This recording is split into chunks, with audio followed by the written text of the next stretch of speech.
Hello everyone. So today's session is on problem solving on default and positional parameters in functions. तो हम board exam में जो है questions कैसे करते हैं, सॉल्व करते हैं वो देखेंगे। देखिए, प्रोग्रामिंग को रन करके करना तो आसान है, आपके पास कंपाइलर है आप रन कर लेते हैं। लेकिन एग्ज़ाम में आपको ड्राई रन करना आना चाहिए, यानी कि ऑन पेपर रन करना आना चाहिए। मतलब आपका दिमाग जो है कंपाइलर की तरह काम करना चाहिए। तो वो कैसे करना है, कैसे बढ़ना है, उसके लिए आज हम एक प्रॉब्लम सॉल्व करेंगे और देखेंगे। सबसे पहले देखिए कि क्या क्या चीज़ें हमें देखने ध्यान में रखनी होंगी। सबसे पहले कि कहाँ से एग्जीक्यूशन स्टार्ट हो रहा है। तो देखिए, वो हम बात करते हैं कि ये एग्जीक्यूशन कैसे चलेगा प्रोग्राम का, लेकिन उससे पहले और भी चीज़ देख लेते हैं। Recognising default and positional parameter, ये भी हमें ध्यान रखना है कि इसमें डिफ़ॉल्ट पैरामीटर और पोजिशनल पैरामीटर कहाँ है, कौन सा है। तो ये देखिए, ये डिफ़ॉल्ट पैरामीटर है क्योंकि राइट साइड डिफाइन हुआ है। और देखिए इसके बाद ये गैप आया है, वो सही है क्योंकि आपको या तो सारे छोड़ देने हैं या फिर आपको सारे बना लेने हैं। तो इसने वही किया है, इसमें दो ही पैरामीटर थे तो या तो एक बनेगा या दोनों बनेंगे। तो ये बिल्कुल सही है, तो इसमें कोई दिक्कत नहीं है। Then recognising global and local objects, तो देखिए ये सारे जो आउटसाइड हैं ये सब ग्लोबल हैं, जो इनसाइड हैं वो सब लोकल हैं। तो इसमें नाम भी डिफरेंट हैं, कोई दिक्कत ही नहीं है। टाइप्स ऑफ ऑब्जेक्ट पास, अब देखिए ऑब्जेक्ट में वैल्यू कैसे पास हो रही है, वो है इम्यूटेबल टाइप्स, यानी कि कॉल बाय वैल्यू की बात करेंगे हम। जब वैल्यू पास होंगी वो कॉल बाय वैल्यू की तरह बिहेव करेंगी। अब हम एक बार देखेंगे कि कौन सा स्टेप पहले होगा और बाद में होगा। तो देखिए, प्रोग्राम जब डिफाइन होता है तो ये प्रोग्राम को पता चल जाता है, कंपाइलर बता देता है कि भाई ये इस नाम का फंक्शन जो हम यूज़ करेंगे। लेकिन मेन प्रोग्राम कहाँ से स्टार्ट होता है, यहाँ से। तो उसके लिए आपको मैं दिखा देता हूँ कि this is our first, this is second, this is third. लेकिन थर्ड के बाद ये यहाँ पे फंक्शन कॉल हुआ और ये fourth, fifth, sixth, seventh, eighth, इसके बाद रिटर्न आगे वापस यहीं आया क्योंकि ये आर में वैल्यू स्टोर हुई। Then tenth, then eleventh, then वापस से ट्वेल्थ, 13, 14, 15, 16, देन वापस 17। तो 17 टाइम्स में ये प्रोग्राम जो है हमारा पूरा रन हो जाएगा और कोई दिक्कत नहीं आएगी। फंक्शन जितनी बार कॉल होगा उतनी बार रन होगा। Okay, that is the thing. तो चलिए स्टार्ट करते हैं अपना प्रोग्राम अब रन करना। तो सबसे सिंपल चीज़ जो आपको ध्यान रखनी है प्रोग्राम को रन करते समय वो ये है कि जब भी आपने वेरिएबल बनाए हैं उनको स्टार्ट कीजिए सबसे पहले लिख करके। तो जैसे मैंने आर वेरिएबल है, वो कितना है उसके अंदर 150 स्टोर्ड है। देन आपके पास एस है, एस रेफ़र कर रहा है 100 को। सॉरी मैंने स्टोर बोला, स्टोर नहीं, एक्चुअली रेफ़र कर रहा है। मेमोरी जो है इस 150 को मिली और 100 को मिली है। नाउ चेंज आर एस, यानी आर पास होगा पी के अंदर, एस पास होगा क्यू के अंदर। अब आर की वैल्यू तो पोजिशनल पैरामीटर भी में जा रहा है, कोई दिक्कत नहीं है। एस जो है डिफ़ॉल्ट पैरामीटर में जा रहा है, तो जो डिफ़ॉल्ट पैरामीटर की वैल्यू ओवर हो जाएगी क्योंकि हमने एक्सप्लिसिटली वैल्यू पास की है। तो अब जो पी की वैल्यू होगी वो कितनी हो जाएगी रेफ़र करने में, वो 150 ही होगी। और क्यू की जो वैल्यू होगी वो आपकी 100 होगी। तो अब मैं क्या करने जा रहा हूँ, P प्लस क्यू, पी में क्या स्टोर हो जाएगा P प्लस क्यू। तो P equal to P plus Q करने पे क्या आएगा 250। तो नाउ P जो है इसको रेफ़र ना करके P अब किसको रेफ़र करेगा 250 को। तो 250 नाम की एक मेमोरी क्रिएट होगी, उसमें 250 वैल्यू स्टोर होगी।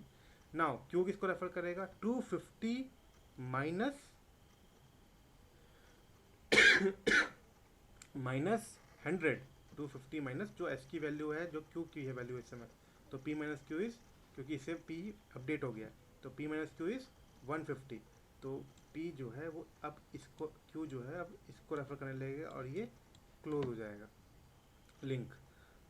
तो अब देखिए आप कि जो मेरा प्रिंट करूँगा मैं, तो पी की वैल्यू क्या है इस समय, पी जो है मेरा पॉइंट कर रहा है 250 पे। तो मैं लिखा 250, उसके बाद हैश प्रिंट होगा, उसके बाद Q, Q is also 150। Okay, then आप इसे रिटर्न किया तो पी रिटर्न हुआ और वो कहाँ स्टोर होगा आर में। यानी कि आर अब क्या पॉइंट करेगा 150 को। और क्योंकि ये सब डिलीट हो गए, जैसे ही फंक्शन से रिटर्न हुआ तो ये सब डिलीट हो गया। ओके, ये सब डिलीट हो जाएगा और हमारा जो है वैल्यू पी और एस जैसा था वैसे ही रहेगा।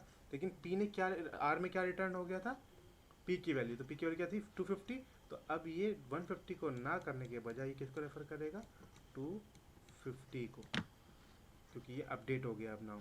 नाउ इसमें प्रिंट किया जब हमने तो क्या वैल्यू प्रिंट हुई 250 हैश 100, ओके, क्योंकि एस की वैल्यू 100 है और बीच में हैश आ रहा है। नाउ फिर अब अगला क्या हुआ, चेंज एस कॉल हुआ। अब नाउ एस कॉल हुआ, इट डजेंट मीन कि पहले एस पास हुआ था क्यू में तो वही होगा, हमें लेफ्ट देखना है, लेफ्ट से जो पहला होगा उसको पास होगा, यानी कि पोजिशनल पैरामीटर में पी वैल्यू पास होगी। और अब डिफॉल्ट पैरामीटर का रोल आएगा, क्यू की वैल्यू हम पास नहीं कर रहे हैं तो क्यू विल बी 30। तो नाउ आर की जो वैल्यू है, जो एस की वैल्यू है 100, वो पास होगी पी में, तो P will point now to 100 and Q will point to 30। इसमें आर का कोई रोल ही नहीं होगा। तो now P plus Q is 130, तो now P will not point here, P will point to 130 and 130 minus 30 is 100, so q will point now to 100, will not point to 30। so p की value क्या है 130, s की value क्या है 100, so ये जो print होगा वो होगा 130 हैश 100। so ये हमारा प्रिंट हो गया। जब कॉल वापस गया तो रिटर्न में, तो P रिटर्न हुआ, तो P की वैल्यू क्या है इस समय 130, S की वैल्यू हो गई 130। तो जब रिटर्न हुआ और ये सब मेमोरी से आपका डिलीट हो गया, ओके, तो S की वैल्यू अब वो जो है वो 100 की बजाय क्या हो गई 130। तो अगर हम दोबारा प्रिंट करते यहाँ कुछ, तो अब R और S की वैल्यू ये होती। तो आप ये देखिए कि यहाँ पे 250 150 250 100 130 100, ये हमारा आंसर होना चाहिए। आइए हम इस प्रोग्राम को रन करके देखते हैं क्या इसका आंसर यही आ रहा है। रन मॉड्यूल,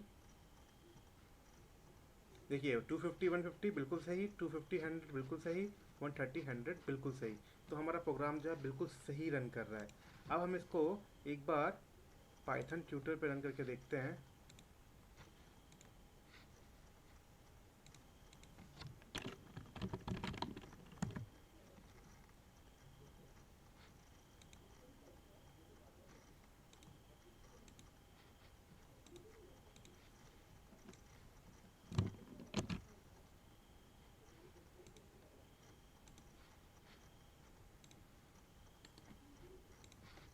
इसको हम मेमोरी से अभी हटा देते हैं फिलहाल के लिए यहाँ से, ओके, और हम इसको विजुलाइज करते हैं कोड को। मैं स्टेप बाय स्टेप करते जाता हूँ, देखते जाइए। देखिए आर को एक मेमोरी मिली 150, देन एस को मिल गई 100, देन उसके बाद वापस फंक्शन कॉल हुआ और p प्लस क्यू हुआ, तो देखिए p हट गया, पॉइंट करने लगा, और q जो है 150 पॉइंट करने लग गया, प्रिंट हो गया। उसके बाद रिटर्न हो गया, रिटर्न होके जब आर पे आया तो उसकी वैल्यू चेंज हो गई, आर और एस की, देखिए वहाँ पॉइंट कर रहे हैं, और प्रिंट किया, और उसके बाद जो है एस की वैल्यू वापस कॉल हुई, और देन क्या पास हुआ देखिए उसमें पी एंड क्यू में 100 एंड जो भी है, पी जो है वो 100 पे पॉइंट कर रहा है, क्यू जो है 30 पे पॉइंट कर रहा है, and then P plus Q हुआ, पी प्लस क्यू होने पे देखिए 130 को पी पॉइंट करने लग गया, क्यू जो है 100 को पॉइंट करने लग गया, माइनस करने के बाद प्रिंट हुई वैल्यू, एंड देन बाहर आ गए, और देन कोड ख़त्म हो गया। तो अगर आप इसको ध्यान से देखें तो आपका आंसर जो है ये रहा, बिल्कुल सही आ रहा है। तो दिस इज़ आवर प्रोग्राम, और आपको किसी भी तरह की प्रॉब्लम हो तो आप एक बार जो है खुद रन करके देखिए, और कोई भी प्रॉब्लम होने पे आप इसे कंसल्ट कीजिए। तो hope you understood the point. आपको सारे वेरिएबल बना के अच्छे से करने हैं, उनको मेमोरी देनी है, फिर रिमूव करनी है। अगर ये आप सही से कर पाते हैं, जैसे जितने लोकल वेरिएबल्स को सही टाइम पे डिलीट करना, जैसे ही उसका काम रिटर्न हो गया ख़त्म कर देना, ये सब चीज़ें ही आपको सीखनी है। अगर इस तरह से आप कर पाएंगे तो आप जो है राइट प्रोग्राम बना पाएंगे। सो इतना से मुझे बताना था, और आप होप आपको ये समझ आ गया होगा। So let's meet on next session. Thank you.